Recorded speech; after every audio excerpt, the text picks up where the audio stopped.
Inside Story Uganda. Real source of political updates. Trendi zenyo ku mitimbagano ga Rwenshama sebuli utya muna Rwenshama Katonda wamanyi Katonda wakisa erinyo lyala bikoli yambuza nti gwe totidde kubigenda maaso indictment ku misango ja Dr. Besigye ne Elias Lukwago erinyo lyezemu nilirabika ojobuze munyago atera okutambula bobo ogenda Rwenshama waliwo ekifo bakiyita Katabushera bakiyita Katabushera moloka webekirira ng'okutta obuugi obushera buyika because of the steepness ebyo gye tuva totidde bigenda mu maaso ebyo gye tuva nalabiva ogamba it's 15 kilometers in the national park yeah tubeera n'ensolo tubeera ku mwalo kikitegeeza kye temugambikako mmwe ate ebinnyanja gyebiri it's a good place ojo kyaleyo ya ogenda kuyingira waliwo omugga baguyita Nchwera that's a cobra enswera onyonyola waleye okutya kwedina kwonyonyola Rwenshama janja bagitalekedwa naye simanyi bale bagiyita kidda ono kyatya si geography gyova sogera ku kitundu gyova tunulira gwe ngalwo omushana kakati bwovaawo waliwo ekitundu kya empologoma zirinya emiti ulira amanya gano Charles Romushana Ibrahim amanya sigange Salamu Musumba amanya sigange ago amanya tata yagampa sateesa naye siganyinako na buyinza muna Rwenshama kyekiddako gyoli anje kyekiddako gyoli mu mbeera eriwo ndi ku barometer ndi ku barometer Charles Romushana Katonda wakisa muna Rwenshama Honorable Dr. Edward Chikabi mbaka wa Parliament akiikirira bantu county mu nakibiina kya NRM n'ekisinde kya PLO tukwaniriza Dr. wewa mukadde wange ndi musiimu era ndi musanyufu byansusso ate era okuddamu gwolekanya ne bannayuganda bonna mu nsonga ez'enjawulo ezigenda okubanga oba oliawo zitwala eggwanga lyaffe mu maaso kulisaayo nnyo bannakyankwanzi mukeejago ke twalimu nga tukola omukolo saabakolo gwayugumya emiti nga twebaza ne sekwebaza yenna obuwanguzi mwatuwa NRM ne mutuwa ekisanja ekijja ne tuwangula ne pasenti ya 7 ku 100 President Museveni ne muddamu omwongera ekisanja njasabiggu kwe tugambira nti kisanja maliza ufizadi kisanja hakuna kulala tetwagala kuzikiza ate naffe nyinyi nimbibaza nze mwennyini kunesiga ne mugamba Chikabi Edward ababa kulembera mutete constituency mu kiko kulole gwanga so tubaniriza nnyo era mugoberere bulungi nnyo temujja maaso kuno lunaku tulazima okuba ffenna batuga nti wali wakalabika oluvannyuma lw'okugenda mu buwambi tewaddamu n'owambibwa mukadde wange ebyo nabikunyonyola ku mulundi guli naye kyenje okwagala okugamba bannayuganda nti ebintu byaffe bitambula bulungi mweyagalire mu ggwanga lino muwagire nnyo enteekateeka za gavumenti mbatuusaako n'obubaka okuva pulezidenti wange his excellency pulezidenti we Kaguta Museveni abatumidde nnyo n'abagamba ayagala mujjumbire okulonda obukulembeze obusinga omugaso ddala kubanga byonna byakola waggulu eri ayagala bituuke ku miruka ate ng'ekikola emiruka by'ebyalo ebyalo ebanga nga si binywevu mu bukulembeze bwabyo sente zonna nga bwazitadde okuva waggulu bwe zigenda okubulankanyizibwa mu makati temwerabira nti sente z'emiruka twazongeza ne ziva ku bukadde 10 tugenze ku bukadde 2 tuwongeramu ne returns za bukadde 15 ebale nnyo sebo Honorable Moses Kasibante omwogezi w'ekibiina ekimu ku ebyo ebiri ku oluvuganya gavumenti ekya Democratic Front class monitor simanyi okyali class monitor ono yeseba nkyali musomesa aliwa wanjiseba because mwatambulanga babiri madam teacher class monitor nva Mayungwe mu Butambala yeseba omusomesa wamuleseewa oyita Gombe okutuuka Mayungwe ni munsobedde oli awoza kimu Rwenshama gwe nawoza Mayungwe abatuula babanange ku barometa mbalamusizaako nnyo mbadde newunyo obantwetwe yesu omukadde wange mbadde sisinkanangako muntu wentwetwe nsanyuse nnyo naawe okuwewunyaki ekyalo ng'okijjeeko ye nga naye alina bye yamira omubuuza alina obiwandula so mbadde naye sirabangako ku muntu wentwetwe singa kulaba bano abaga nti baavaayo kati nze ndi wantu nze nkola ku kino nze nava entwetwe naye kati ndoza gokyaliyo so nsanyuse nnyo naawe okukusaana. Okay, good. All right. Honorable Mubarak Munyagwa, former presidential candidate, president wa Common Man's Party. Sebo tukwaniriza. Neyanza kungu. Abatulaba mbalamusiza. Otuga nti wabula katuno okufuuka president. Kyanomanya obutabeera. Obutafuuka. Nenjala kuwa obujulizi nti Reshama natuukayo emirundi ng'esatu. N'akaserengeto ke bayita kaata bushera nkamanyi bulungi. Kali katya. Koyitawo ng'olina kyakunywa n'okisigaza kiyiika. Wazibu kakkirira nnyo. N'omugga nagulaba gwa mukulu nswera. So mukulu lw'omushana byayogera nabiraba. Nkuzikiriza nkozesa kisa kuno nkuliseeyo bannaffe aba Inspire Toro abatooro bonna abali mu kibiina ekiyitibwa Inspire Toro abadde mukungu bagira omugenzi General Moses Ali Arali Gowani Yakobu Moti Rwamhumbu Eridadi Mwangusha n'abalala betubadde nabo bakulisaayo. Thank you. Well, Honorable Lubowa Sebina Javira mubaka wa parliament ava mu kibiina kya NUP naye ng'akiikirira abantu Bannyendo Mukungwe. Ekitundu ekyo mu parliament yaguye 11 kyali kiikirirwa Honorable Mathias Mpuuga kati ne mubaka yamudira mu bigere. Tukuwaniriza ekitiibwa. Esebo muganda wange Adam sanyuse nnyo okubeerako wano.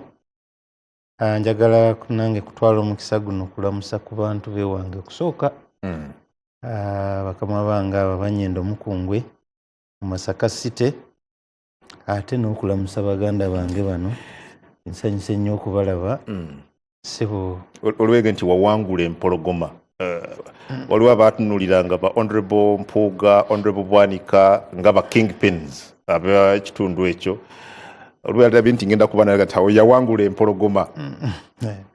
Abamu no baagala kusiikula fitina era bagezaako kugeneratinga hiiti eyo nti tusigale nga tukuubagana. Nze era ngambye muganda wange ono nti awe tusisinkana ne Honorable Mpuuga tunyumya bulungi ng'abooluganda. So osanga ate abatuli ebbali ate bo balina pressure nnene okusinga ate ffe abali wakati. Perfect. Yes. Honorable Kasibande, tutandikize discussion olunaku olwaleero ku bulamu bwa General Moses Ali n'omukululo gwalese mu ggwanga. Well, kitalo nnyo ekya Uganda bannayuganda bonna gye bali olw'okufiirwa General Moses Ali abadde mu bifo bingi ebyobuvunaanyizibwa era afudde akyalimu. Nze nafuna omukisa ne mbeerako mu paalamenti nga naye mwali. Naye ndi musomesa yasoma okusomesa political education namusomesaako ate namusomako. General Moses Ali okuba brief ndoza y'omu Uganda bwe yafuna obwetwaze yalandika okwekolera ku magye gaayo. Naye traits z'abazungu engeri gye baatendekangamu amagye yasigalawo okumala akaseera. Ennaku zino bwe babakola recruitment tebakyasinziira ku byasinziirwangako luli. Okutuuka awo kumpi mu myaka gya 80 ndowooza ku mulembe guno lwe kitandise n'okusiimukirawo nnyo. Balikulutu babadde basinziira ku character ne physical appearance. Naye abazungu baakitwala wala nga baagala nnyo obuddugavu, obuwanvu n'obunene. Era General Moses Ali yayingira amagye ng'eyo kye kimu ku ebisaanyizo by'alina. Kati amagye ago tegaakonsidaringanga nnyo na bya leero nti omuntu adida advantage okuba ne degree engineer, dokita n'ebirala byonna omusomesa. Kati baatwalanga abantu abangu ku programminga. Abantu ababadde baali basembereddeko General Moses Ali had been a programmed soldier. Yali yamira obusirikale. Postures n'entambula n'enjogera you would see a soldier. Omusirikale. Era nze nali mu parliament nga mudescribinganga omujaasi eyawummula naye n'awummulira mu byobufuzi byataliimu. Nze ebbanga lye mulabidde mu gavumenti eno y'NRM okuva lwe yakola naye endagaano mbadde simulaba nga ali mu byobufuzi. Yes, mbadde ndaba omuntu eyawummulira mu byobufuzi naye yasigala nga opinion leader ow'ekitundu kye eri gy'ava mu West Nile was making a meaning cutting across much as had been a public figure but not a national political participant.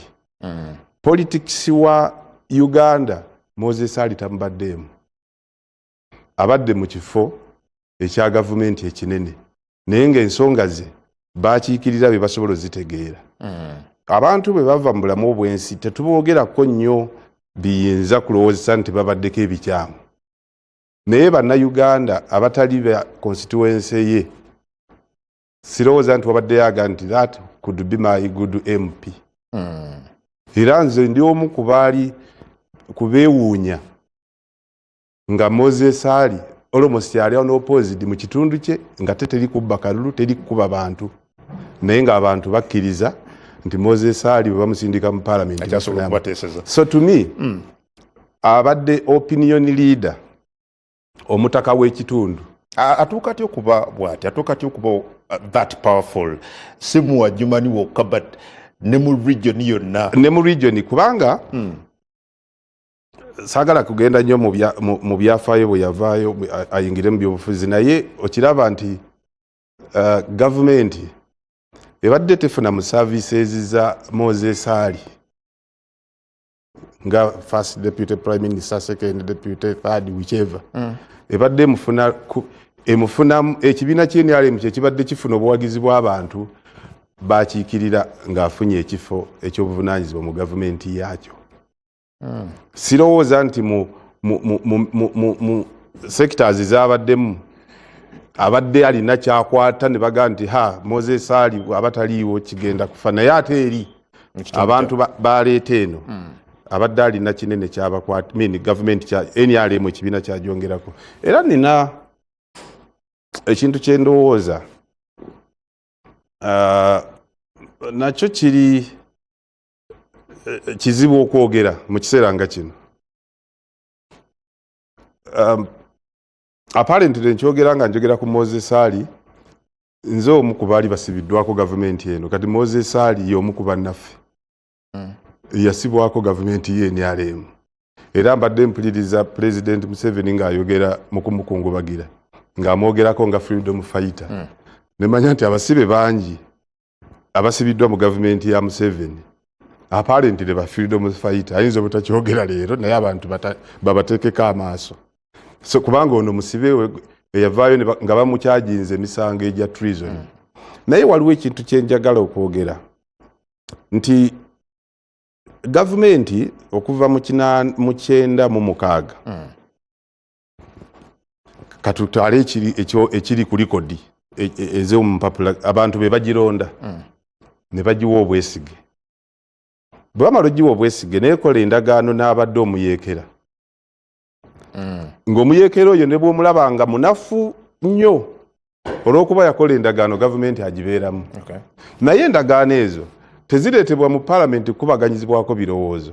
Kati ku Moses Ali oyinza okwebuuza nti atuuse okuba nga omulaba yanafuwa. Nze ne bwe wamwera obubaka bwa palamenti nga ndaba babumuwa kumutta nga bamuoverwhelminga nga yeetaaga kuba nga alina waawumulidde yeeyagalire mu ebyo by'asobodde okukolako naye ne babumukwasa. Kaakati ne gavumenti bali nolowooza nti baga tulina munnaffe atubeerera e Kampala naye ne gavumenti nayo neemugondomolako era ekifo kye. Nabadde njogera n'omuntu omunganga nti biri mu ndagaano naye endagaano Adamu Kungu gyakola ne Munyagwa abadde amukuba nga Kungu ye tumulonze kubeera ne tumuwa obululu bwaffe abeere pulezidenti. Etwala etya ekifo kyaffe oli n'awumulira mu buwummulizo olw'okuba alina endagaano eyo. Gavumenti tezirikola endagaano ne ziwa ababadde baziyeekera Kampala kubanga omulaba omuntu mukoowu by age by everything is natural. naye nti waliwo endagaano yakolebwa naye alina okutuula mu kifo awumulire mu buwummulizi to retire within an active sector. So nga ndowooza ku Moses Ali ne legacy gyalese ekyo nkiraba nga kiri challenging, naye kamalirize ne kino. On a positive note, to be an opinion leader is a big credit to him. It is a challenge to all of us. Nti omuntu asobola okubanga awulirizibwamu abantu be for all that time okuva mu 1980 emyaka eyo omuntu gyasobola abamu tebabaddeyo ng'abantu bagamba gwe tubatutuma mu gavumenti eno okuva mu kukola ssemateeka nga yakiikirira ekitundu kye kinene. Mu Buganda wano tugenze tufiirwa omukisa gw'okubaako n'abantu abatukiikirira mu national politics nga tubawuliriramu. Thank you. Honorable Munyagwa, Moses Ali gw'omanyi yafaanana atya? Batulaba mbalamusizza nate nzikiriza ntwala omukisa guno okuwunsaasira eggwanga ne famire y'omugenzi General Moses Ali. Mbagambe nti inna lillahi wa inna ilaihi raji'un. Twava eri Katonda n'eri Katonda gye tulidda. Mu Busiraamu okufa si kukitwala mu Busiraamu okufa tteeka. Neera omuntu bw'afa ffe tetwewuunya nnyo. Buli omu asobola okufa akadde konna. Naye twalagirwa okwogera ebirungi ku bafu. Naye leero ku Moses Ali sigenda kwogera birungi twakuba mu being pretentious. Bandagira okwogera ebirungi naye nnyo ngenda kwogera mazima ku Moses Ali. Abasiraamu okufa omuntu waba aziikibwa tukkiriza nti waliwo obubonero bw'olaba mu kuziikako omuntu oyo wamu kumusabira n'okkiriza nti ono omusajja abadde si mulungi eri abantu. Some of us abamu ku ffe bagenda even ahead okubeera melodramatic ne bagamba nti ne bayiwako ettaka nga liyiika ku muntu abadde omukozi w'ebirungi liyiika likola sawundi eri enzikakkamu. Bw'aba omukozi wa bibi owulira ebifufugu biwoggana. Okufa bwe kuli mu Busiraamu nti omuntu baba send off ekola kinene nnyo, ekolaga kinene nnyo ku muntu aziikibwa. Moses Ali ayina ntunulidde Busiraamu ye yadisiti kwensoso okukolera. Ensaala ye munnabyabufuzi yekka oba ye muntu yekka afunye send off eri unprecedented. Yasaalirwa ekibuli n'asaalirwa ku Old Kampala, I think ne Naggulu ku Baisimairiya. Muffe mu politics waffe w'Obusiraamu ekyo tekitera kusangika. Ate nkubona tukulika complaining. Kubanga simanyi mu politics waffe w'Obusiraamu nti oba w'ekibuli oba w'ekibuli. Old Kampala ba Old Kampala. Naye yavudde ekibuli aba Old Kampala ne bamwaniriza. N'ava ku Old Kampala be Naggulu n'amwaniriza. Kiba kikulaga nti awo twabaddewo pretense wabula okukkiriza nti ono abadde mugatta bantu namuzanganda. General Moses Ali abadde musajja alelake ekyo oyagala oba toyagala olina okimuwa. Sisuubira nti ate badde ne laaka yokka because they normally sent laaka is a precipitate of design. Nayinza okuba n'obugezi abadde muki mugezi okusurvivinga turbulences ezo zonna ezaalimu emmundu ezaalimu ki n'oba nga wali senior leader mu gavumenti ya Idi Amin n'otuuka n'obeera senior leader mu gavumenti ey'abasajja abaali balwana ne Idi Amin. Kiraga nti either wali mugezi oba walina omukisa oba wali byonna. So Moses Ali history tetujja muddamu buli omu amukoonyeeko, naye ga mazima gali nti bw'oyagala the true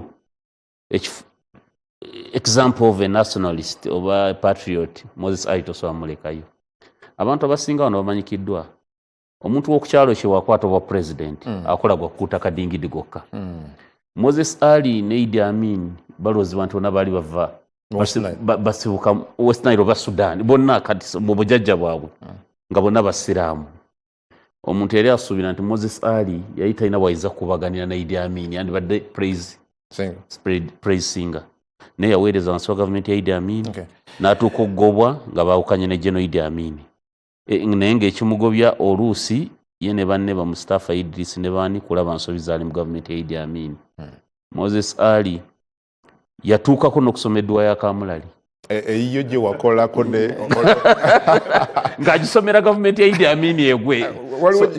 waliwo gye wakola ne Honorable Segirinnya Omugenzi twandisigadde ku Moses yali Ali. efaanana neeyo Tetwandigenze ye tusigala ku Moses Ali wano singa naye ng'agisomera gavumenti ya Idi Amin munubbi muno oba musiraamu muno oba muki ekole ki egwe kikulaga nti oluusi ye ebintu by'eggwanga byali mu mutwalo okusinga ebya tribe ebyeddiini ebyaki. So Moses Ali nze waliwo ekintu ekinnuma kye mutajjaayo mwenna kye mwogerako. Moses Ali afudde dokita honorary naye nga bamuwa honorary mu Luganda njagala nnyo Oluganda kyeki gw'oli musomesa wa Luganda yabufuna kitiibwa so si mubukugu naye bamuwa ekitiibwa ekisingayo actually bamuwa bagita nti he's a doctor of letters university ki IU naye abakugu bava mu OIC ne bajjamuwa doctor of letters. Musajja nga bagamba baali basoma citation oli bagamba alina degree mu mateeka advocate of the High Court of Uganda yasoma master's degree mu intelligence studies bagaleka tumwe honorary esingayo kuba ekitiibwa apapye okubuuza university university ezo honorary wero ne degrees endala eza bulijjo what matters is where you get it from. Yes, no naye eri yali naye bw'aba yagijjamu IU stebaji mwanga actually OIC Organization of Islamic Countries yasindika n'ababaka ne bamuwa kye tuyita Doctor of Letters doctorate eyo ne bagimuwa olwa byakoze nga waliko naye mu parliament. Yes, yali muntu afaanana atya ng'omubaka wabeera mu parliament. nze nali mutya nnyo nga mwanya ekitiibwa lwaki ku mulembe gwa Amini ebintu byayisi byankufuna yayamba taata wange okufuna motoka sitawutu 2 kakati neera yanemesa okukasuka akatebe waliwo Browry yaliwo yali muno okukasuka obutebe mutogikwatako. That is 2017. Yes. Mbanka kwata nenda Moses Ali wali n'omugogwe naye singa nkakasuka ne kamukuba ku mutwe bannaye. Taata wo yali mafuta mingi. Taata teyali mafuta mingi naye nga ku mulembe gwa Amini ebintu byali bitono nga nawe oba oyina ssente zo genuinely but okugula ekintu kya accessing olwa sanctions ezaaliwo ng'ebintu ebimu oyita minister wa finance.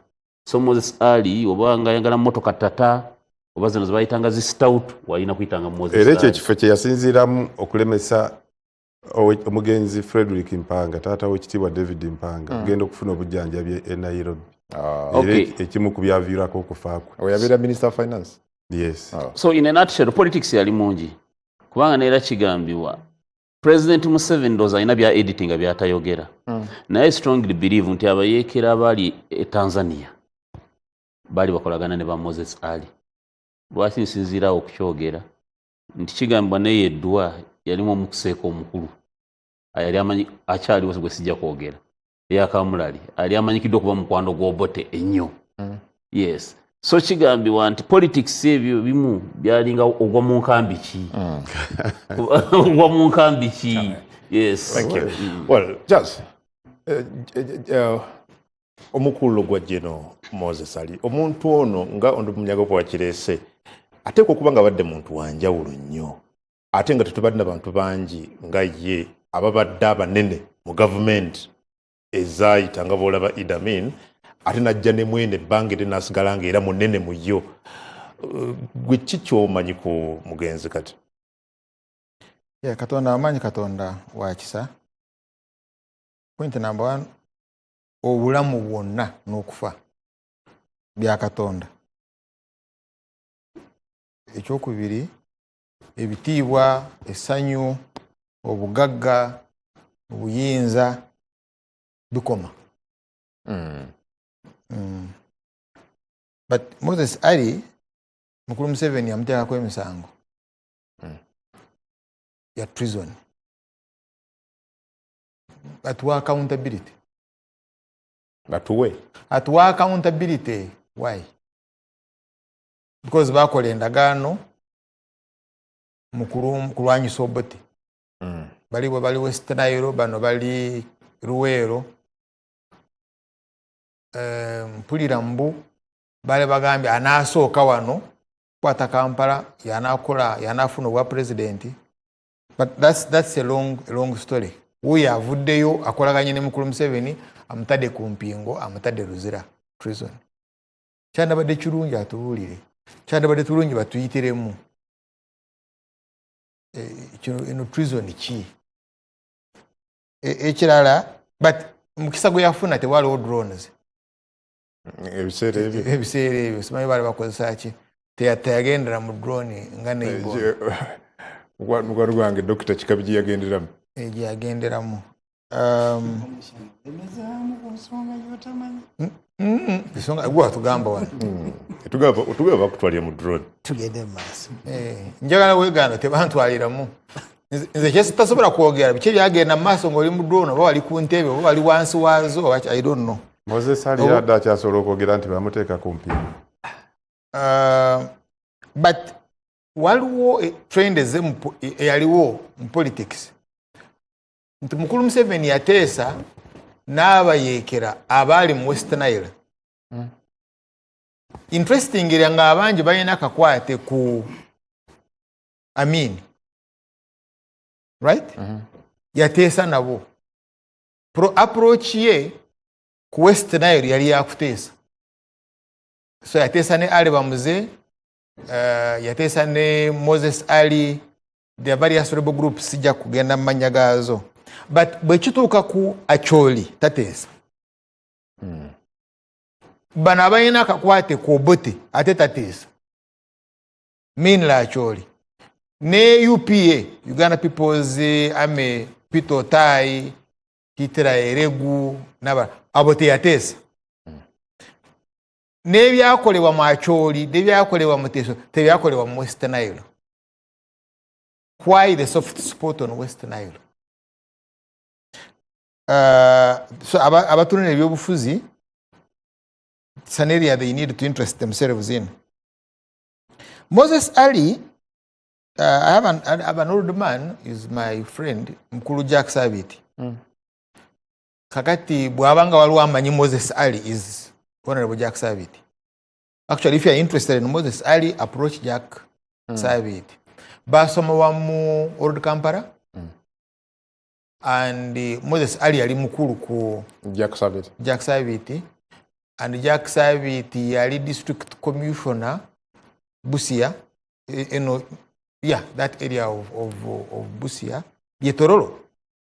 Ekitundu ekyo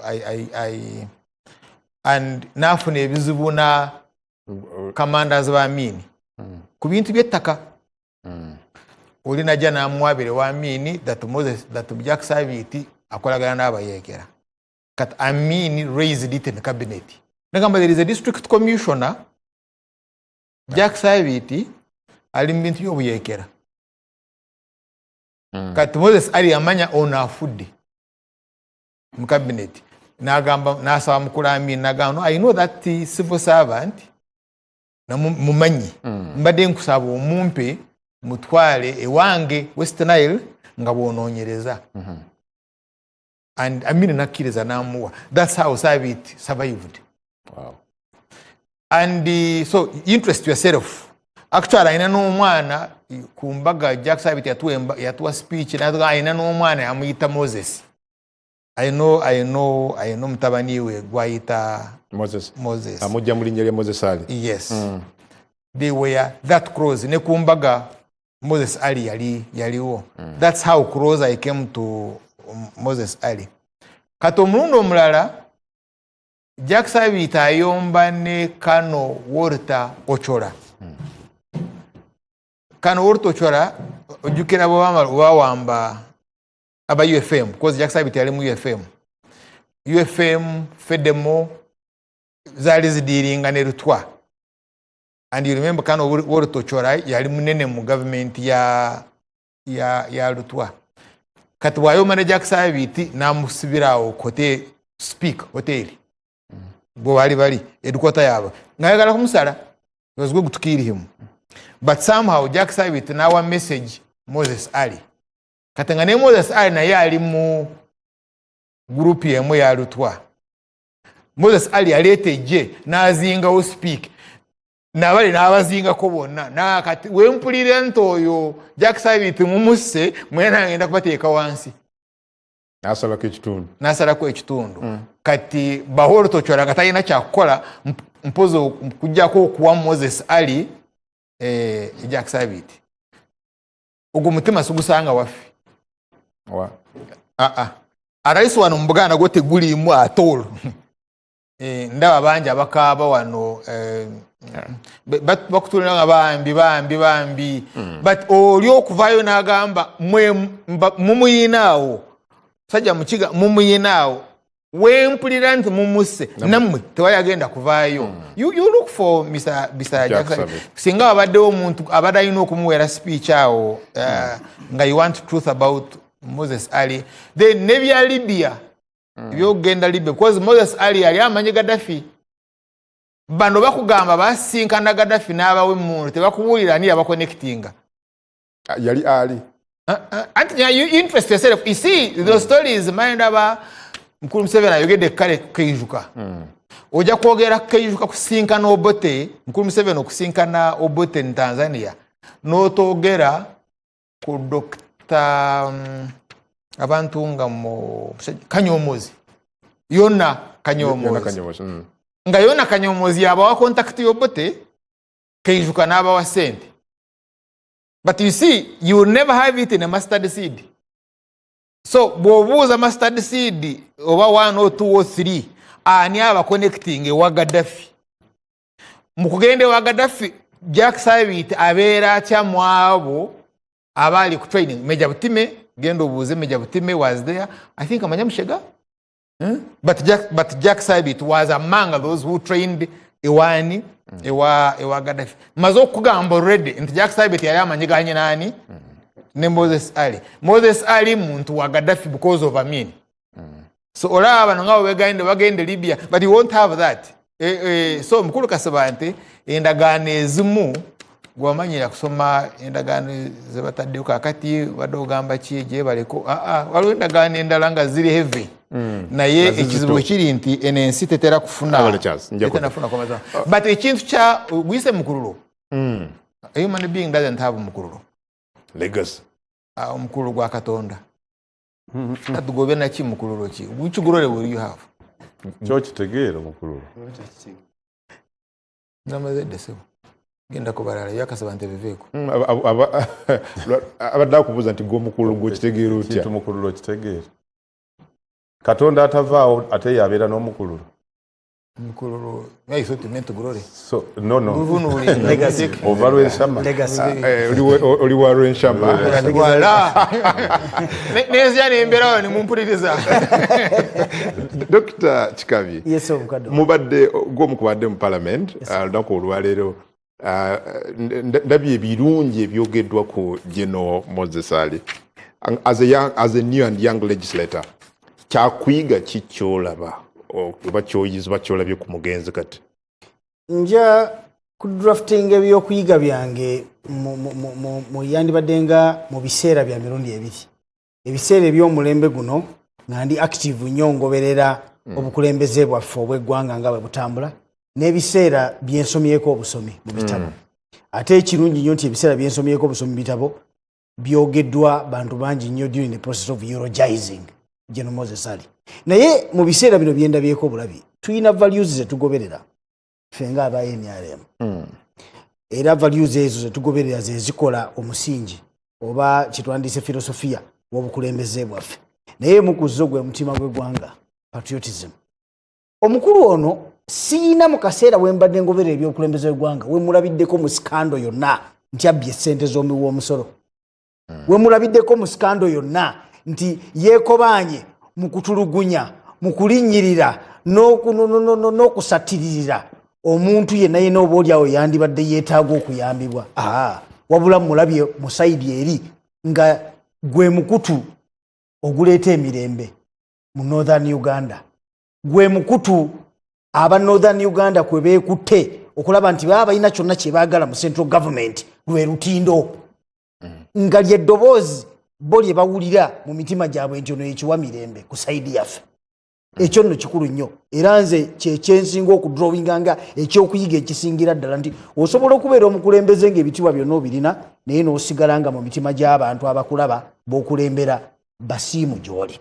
Ekyokubiri ate nga nakyo kikulu nnyo Honorable Mubarak Munyagwa yakikoonyeeko era mwattu obadde orizonatinga n'emmeeme yange owagambidde nti omusajja ono okubanga yali mu bukulembeze mu gavumenti y'Obote nga tennatuuka kubanga yali mujaasi najja mu gavumenti ya Amin n'asigala nga aweereddwa ebitiibwa ne bikula n'atuuka n'ofuuka Minister of Finance ate ne tumulaba nga Amin gavumenti yeegudde n'akulembera mu Uganda National Rescue Front n'abeera nga alina akabinja k'abayeekera saidi ya West Nile wabula luvannyuma nnyo endagaano ne zikolebwa Muzeeyi Lw'Omushana z'abadde aludingako wakati we ne President we Kaguta Museveni najja n'ayingira ne tumuintegrating nga n'abeera part of the NRM government ne tulaba omuntu ono nga wonna mu kulembeze wankukunala first deputy prime minister second deputy prime minister n'abeerako minister wa disaster preparedness minister yali akwasaganya ebyo ebintu bwe bityo ne tutuuka n'akaseera ekitongole ekitwala aba refugees mu nsi yonna ne kituuka n'okutendereza ne kigamba Uganda mukutte bulungi abanoonyi b'obubudamu naye nga kiri wakati mu kubanga yakulembera doketi eyo ekyo nno kyali kikulu kiki ekiraga Muzeeyi Munyagwa yabadde agamba nti oba oliawo kiraga nti mukisa bukisa sinakindi omukisa gwekweseemu obumanyi oba gwekweseemu amagezi ag'enjawulo because he said the stroke of luck can as well be attributed to design so because luck is a precipitate of design kikulu nnyo Muzeeyi Munyagwa nze nyongerako kino wammanga omusajja atulaze nti mu by'obukulembeze oba mu by'obufuzi ate ali ku kadaala kalala bw'oba osobola okweyubula gavumenti ne zijja nga zikyuka naye n'osigala ng'olina ensa ng'abantu bakyakulabamu ensa nga tobeesibyeko bwesibi naye ne basigala nga bakyakukkiririzaamu ekyo kiraga ensa olowooza abakulembeze abaliwo balina kye bamuyigiddeko ebbanga lye bamaze nga bainteractinga naye baassociatinga naye abakulembeze abajja abakulembeze abapya abato emyaka gino gy'amaze ng'ali ku nsi ng'aweereza eggwanga lye bw'oba tunulira enkola gye bakolamu emirimu gyabwe ne neeyisa balina ekyokuyiga kye bamufunyeeko nyiza okugamba ye mu broad base kubanga bwe weetegerezaamu abasinga obungi muffe mu bukulembeze kati ng'omugigi guno oguliwo obwannansi wa mukange n'obwannakigwanyizi buli ttale tufuba nnyo okulaba bintu ki ebitugatta awamu ng'eggwanga bintu ki bye tusoosowaza eri munnayuganda by'alina okwesiimiramu ng'oba oliawo singa ekiseera kyaffe ekikulembera kiba kiweddeko nga basobola obituweerako obujulizi kubanga kyeyolese mu paliamenti olwaleero ndowooza owulidde omugigi omuto kyankoze bubi nnyo nti ono minisita waffe w'aba youth wabadde atuuse okwogera nga amaze opiikinga momentum okulagira ddala ekyo ekinyusa ekiriwo ekyekwesa emabega right honorable speaker n'atuuka n'amugamba akalekomaawo naye ng'olaba nti ekyamazima tuli basiimu nnyo eri omukolo gwaleseewo kikyeko obudde badde buweddeyo tonenya speaker ndowooza obudde badde buweddeyo well honorable Sabina naawe keno obadde mu parliament ndabye mukama okuludda oluvuganya government honorable Joel Ssenyonyi y'omu ku ababadde okufuna omubiri gw'omugenzi ku kamera zo oba ku glass zotaddeko ng'ali kudda oluvuganya government kiki kyosobola okwogera ku mugenzi ali ne byakoledde eggwanga n'ebimwogeddwako mu parliament leero kiki ekifaananyi kyenjogerako producer nja kusaba okituddizeeyo katono kino ono omukulembeze w'eggwanga ng'atuuka leader wa opposition Joel Ssenyonyi waali opposition whip essanyu gega amasannyalaze agava ku pulezidenti we Kaguta Museveni bw'oba omuliraanye buuza Muzeeyi Muyiru ajja kukubuulira essanyu lyaki agamanyi gwe gamubuuze waliwo ekintu ekyenjawulo ekimuva that aura emuva Dr. Chikabisesi Kajubi buuza Honorable Muyiru katini Ssenyonyi nno kalekani naye buuza Honorable Muyiru waliwo aura President Museveni gy'alina nga bw'aba akuliraanye toyinza kusigala kyekimu tekisoboka producer tuddiseeyo katono nyo kyasa n'ekifaananyi kyayagala okulaba nga omubaka tannaba kuteesa kino kyogamba Ssenyonyi engeri gy'abadde abadde atya atulaba wano president w'eggwanga abadde atuuka ku parliament well omulaba nga waagira what's wrong with that kati mwandyagadde akola atya atandike kulwana atandike kolaki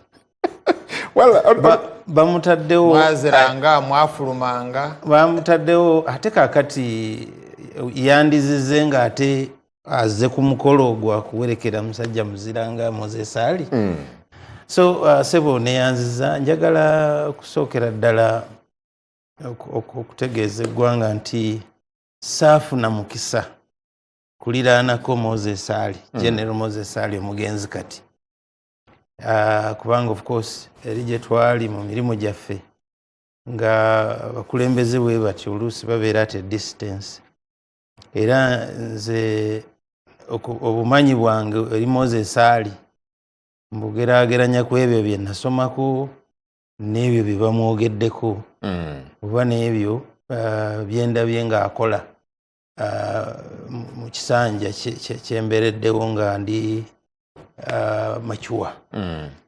So ebintu ebyogeddwa bibadde bingi era ne President Museveni naye awadde testimony ye ng'agituwa mu lugendo lwe lwatambudde ne Moses Ali. Akati nze saagala kubanga ebisinga mwabiwulidde saagala nnyo kuddayo mabega tuwulidde nti abadde musajja muzira abadde mulwanirizi wa ddembe abadde musajja omuteeseganya abadde musajja w'ebyenkulaakulana n'ebiringa ebyo ate awuliriza ate omwesimbu ali clean talya nguzi takola kakati ebyo byonna tubiwulidde naye ensonga enkulu naddala bwe tutuuka mu kaseera nga kano twagala kwebuuza nti tuyigamu ki ku bulamu bwe kumba nga muli awo mumuwaana mwogera byabadde akoze mwogera bulamu bwabadde atambuza mwogera enkolagana naye gyabadde nayo n'abantu ffe tuyigamu ki ng'eggwanga tuyigamu ki ng'abakulembeze abaliwo kati ndowooza y'ensonga eyandibadde enkulu singa abakulembeze baba nti real eggwanga lino balyagala ezo sitole bandibadde nga bwe bajja okwogera baga oweeweeko naawe testimony nti nga nze bwenkola bwe nti waliwo abakulembeze waliwo ekigambo Mwami Museveni kyayogedde nti musajja yali ayagala nnyo he was a negotiator muteesa omulungi naye okimanyi bulungi negotiator kitegeeza kuteesa nti muteesa mulungi ayinza okuba nga mu kuteesa omwo asobola n'okukoleramu okutabaganya n'ebiringa ebyo naye kakati okimanyi bulungi nti ebiseera ebisinga President Museveni ayagala kubeera nga yawangula all the time nti buli bwe mugenda mu kuteesa era waakiri yaavaayo nga yawangudde.